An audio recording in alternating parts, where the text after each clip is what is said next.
Hi Mark, this is Sally. My student number is 39.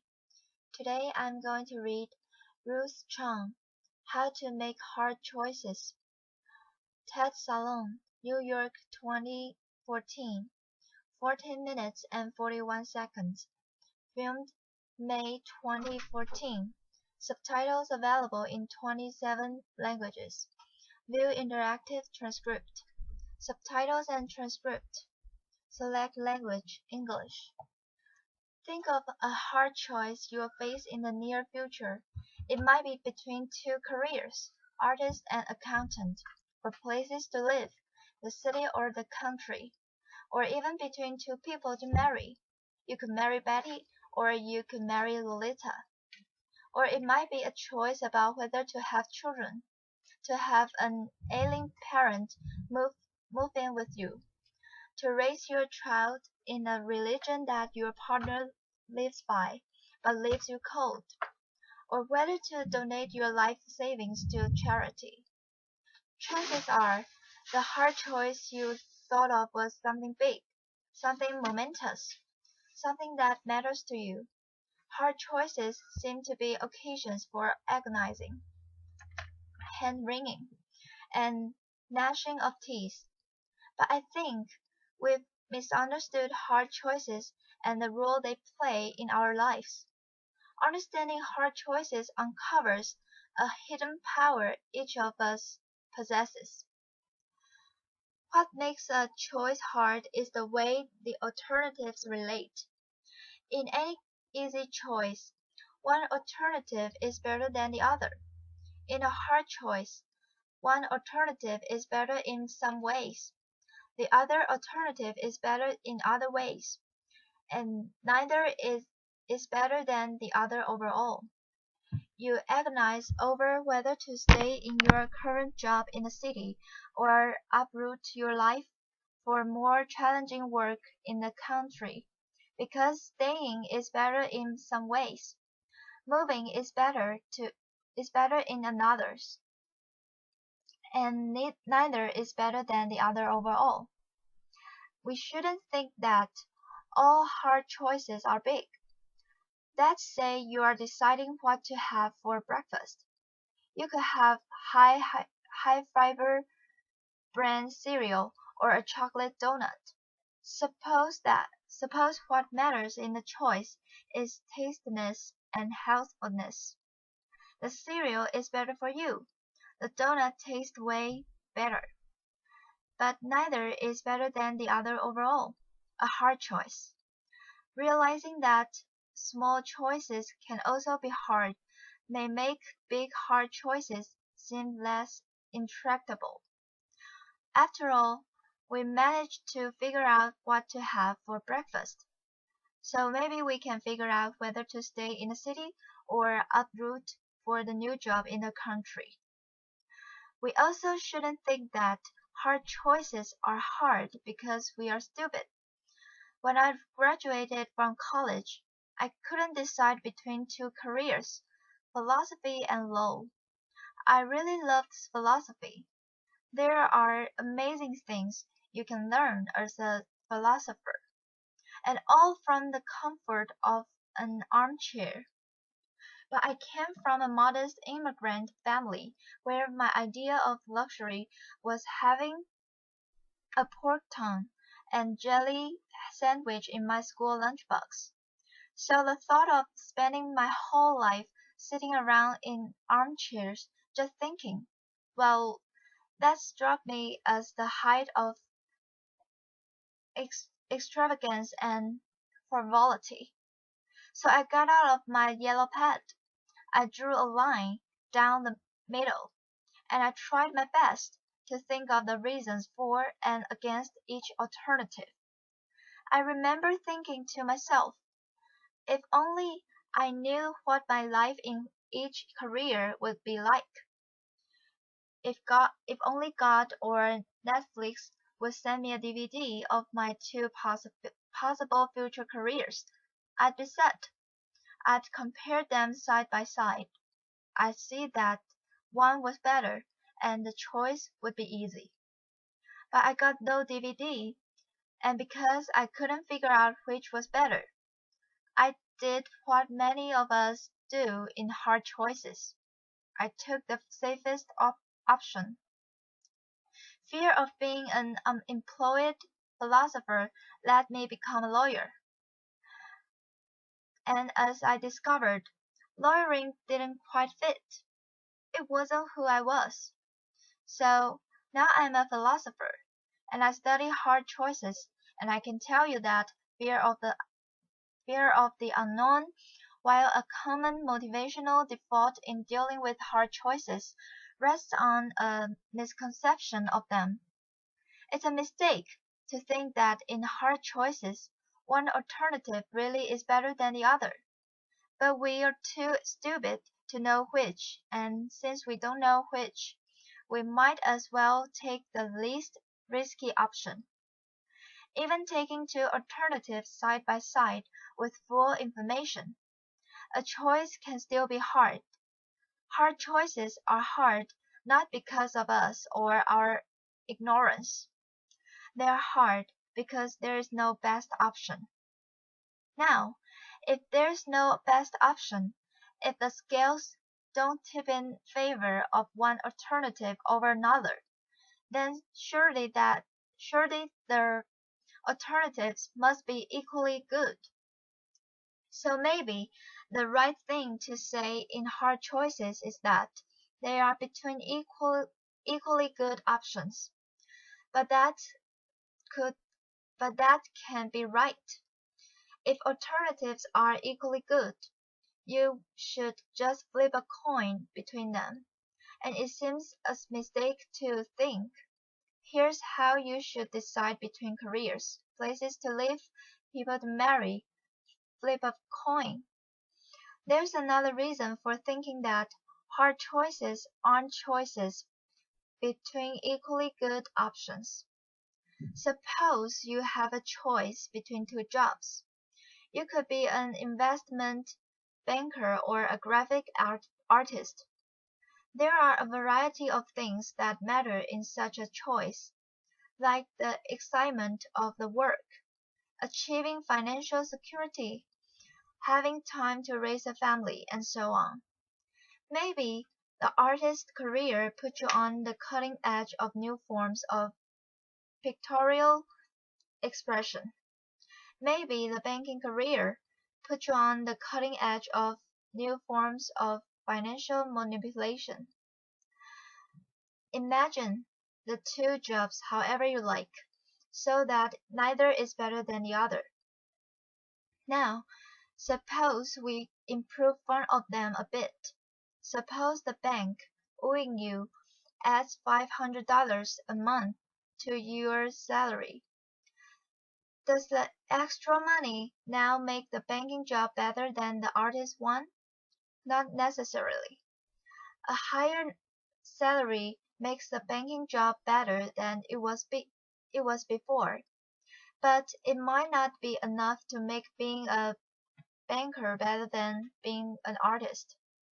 But if an improvement in one of the jobs doesn't make it better than the other, then the two original jobs could not have been equally good. If you start with two things that are equally good, and you improve one of them, it now must be better than the other. That's not the case with options in hard choices. So now we've got a puzzle. We've got two jobs. Neither is better than the other, nor are they equally good. So how are we supposed to choose? Something seems to have gone wrong here. Maybe the choice itself is problematic and comparison is impossible. But that can't be right. It's not like we are trying to choose between two things that can be compared. We are weighing the merits of two jobs. After all, not the merits of the number 9 and a plate of fried eggs. A comparison of the overall merits of two jobs is something we can make, and one we often do make. I think the puzzle arises because of an unreflective assumption we make about value. We unwittingly assume that values like justice, beauty, and kindness are akin to scientific quantities, like length, mass, and weight.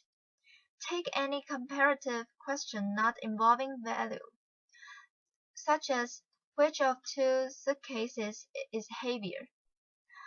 There are only three possibilities. The weight of one is greater, lesser, or equal to the weight of the other. Properties like weight can be represented by real numbers, 1, 2, 3, and so on, and there are only three possible comparisons between any two real numbers. One number is greater, lesser, or equal to the other. Not so with values. As post-enlightenment creatures, we tend to assume that scientific thinking holds the key to everything of importance in our world. But the world of value is different from the world of science. The stuff of the one world can be qualified by real numbers. The stuff of oth- the stuff of the other world can't. We shouldn't assume that the world of is, of length and weights, has the same structure as the world of ought, of what we should do. So, if what matters to us, a child's delight, the love you have for your partner, can be represented by real numbers, then there's no reason to believe that in choice there are only three possibilities, that one alternative is better, worse, or equal to the other. We need to introduce a new fourth relation beyond being better, worse, or equal. That describes what's going on in hard choices. I like to say that the alternatives are on a par. When alternatives are on a par, it might matter it may matter very much which you choose, but one alternative isn't better than the other. Rather, the alternatives are in the same neighborhood of value, in the same league of value, while at the same time being very different in kind of value. That's why the choice is hard. Understanding hard choices in this way uncovers something about ourselves we didn't know. Each of us has the power to create reasons. Imagine a world in which every choice you face is an easy choice. That is, there's always a best alternative. If there's a best alternative, then that's the one you should choose. Because part of being rational is doing the better thing rather than the worse thing. Choosing what you have most reason to choose. In such a world, we'd have most reason to wear black socks instead of pink socks, to eat cereal instead of donuts, to live in the city rather than the country, to marry Betty instead of a Lolita. A world full of only easy choices would enslave us to reasons. When you think about it, it's nuts to believe that the reasons given to you dictated that you you had most reason to pursue the exact hobbies you do, to live in the exact house you do, to work at the exact job you do. Instead, you faced alternatives that were on a par, hard choices, and you made reasons for yourself to choose that hobby, that house, and that job. When alternatives are on a par, the reasons given to us, the ones that determine whether we are making a mistake, are silent as to what to do. It's here, in the space of hard choices, that we got to exercise our normative power. The power to create reasons for yourself, to make yourself into the kind of person for whom country living is preferable to the urban life. When we choose between options that are on a par, we can do something really rather remarkable. We can put our very selves behind an option. Here's where I stand. Here's who I am. I'm for banking. I'm for chocolate donuts. This response in hard choices is a rational response, but it's not that dictated by reasons given to us. Rather, it's supported by reasons created by us. When we create reasons for ourselves to become this kind of person rather than that, we wholeheartedly become the person that we are. You might say that we become the authors of our own lives. So, when we face hard choices, we shouldn't beat our head against the wall, trying to figure out which alternative is better. There is no best alternative. Instead of looking for reasons out there, we should be looking for reasons in here. Who am I to be? You might decide to be a pink sock wearing, cereal loving, country living banker. And I might decide to be a black sock wearing, urban, donut loving artist. What we do in hard choices is very much up to each of us. Now, people who don't exercise their normative powers in hard choices are drifters. We all know people like that. I drifted into being a lawyer. I didn't put my agency behind lawyering. I wasn't for lawyering. Drifters allow the world to write the story of our lives.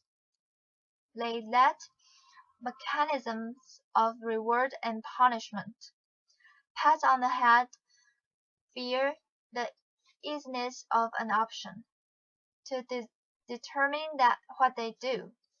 So the lesson of hard choices reflect on what you can put your agency behind, on what you can be for, and through hard choices become that person.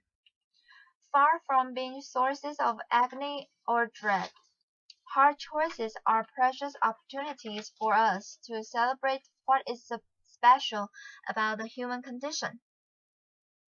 That the reasons that govern our choices as correct or incorrect sometimes run out. And it is here, in the space of hard choices, that we have the power to create reasons for ourselves to become the distinctive people that we are. And that's why hard choices are not a curse but a godsend. Thank you. Applause.